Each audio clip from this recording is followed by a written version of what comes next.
ఎల్లుండి నుండి తెలంగాణలో ఇంటర్ పరీక్షలు ప్రారంభమవుతాయని బోర్డు సెక్రటరీ కృష్ణ ఆదిత్య తెలిపారు. రాష్ట్ర వ్యాప్తంగా 9,96,000 మంది విద్యార్థులు పరీక్షలు రాస్తారన్నారు. పరీక్షల కోసం రాష్ట్ర వ్యాప్తంగా 1,532 ఎగ్జామ్ సెంటర్లు ఏర్పాటు చేశామని తెలిపారు.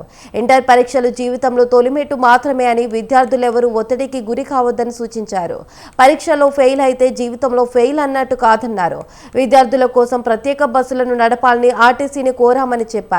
ఎండలు ఎక్కువ ఉండడంతో విద్యార్థులకు ఇబ్బంది రాకుండా మెడికల్ సదుపాయాలు ఉంటాయన్నారు. హాల్ టికెట్ల మీద ఈసారి QR కోడ్ ఉంటుందన్నారు. పరీక్షలు రాసే విద్యార్థులు సెంటర్లకు ముందుగానే చేరుకోవాలని సూచించారు. ఇంటర్ బోర్డులో ఏర్పాటు చేసిన కంట్రోల్ రూమ్ ద్వారా పరీక్షలు పర్యవేక్షిస్తామని తెలిపారు. జిల్లా కలెక్టర్లతో పరీక్షల నిర్వహణపై సమీక్షలు జరిపించాలని కృష్ణ ఆదిత్య వివరించారు.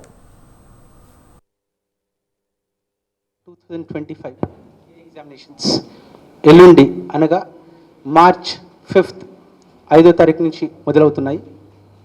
ఎగ్జామినేషన్ టైమింగ్స్ ఉదయం 9 గంటల నుంచి 12 గంటల వరకు, 9 to 12 o'clock.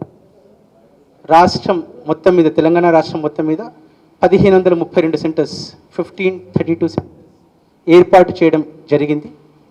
అత్యధికంగా హైదరాబాద్ జిల్లాలో 244 పరీక్షా కేంద్రం, followed by Rangareddy 185 centres, Medchal 150 centres.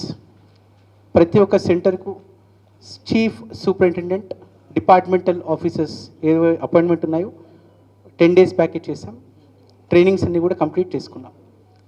Question papers అన్ని sets A, B, C, vocational, bridge course material concerned strong రూమ్స్కి లాస్ట్ వీకే రీచ్ అయ్యాయి. లాస్ట్ 2 daysలో అంటే మార్చ్ 1, 2 ఈ క్వశ్చన్ పేపర్స్ అన్ని కూడా పోలీస్ ఎస్కాట్ సహాయంతో వారి అనుగుణంగా కన్సర్న్డ్ పోలీస్ స్టేషన్స్ రీచ్ అయ్యాయి. అంతా మెటీరియల్ చెక్ చేసుకున్నారు. Answer sheets, OMR sheets, question papers, adequacy report కూడా సబ్మిట్ చేశారు.